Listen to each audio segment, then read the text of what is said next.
ಶುಭಾಶಯಗಳು. ವಿಷಯ ಕಾರ್ಯಕ್ರಮದ ಆಶುಭಾಷಣ ಸ್ಪರ್ಧೆ. ಎಲ್ಲರಿಗೂ ಸ್ವಾಗತ ಸುಸ್ವಾಗತ. ವಿಷಯ ನನಗೆ ಬಂದಿರುವ ವಿಷಯ ಊರು. ನನ್ನ ಊರಿನ ಹೆಸರು ಹಿರಿಮನೆ. ನನ್ನ ಊರು ತುಂಬಾ ಸುಂದರವಾಗಿ ಮತ್ತು ಗಿಡಮರಗಳೆಲ್ಲ ಇರುತ್ತವೆ. ನಮ್ಮ ಊರಿನಲ್ಲಿ ಒಂದು ದೊಡ್ಡ ಶಾಲೆಯು ಇದೆ. ಅದು KPS ತಿರುಮಣಿ ಶಾಲೆ.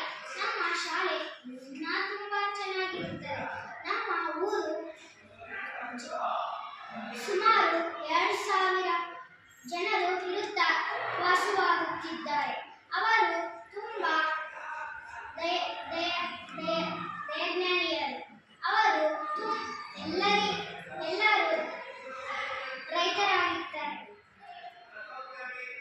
Thank you. ಧನ್ಯವಾದ.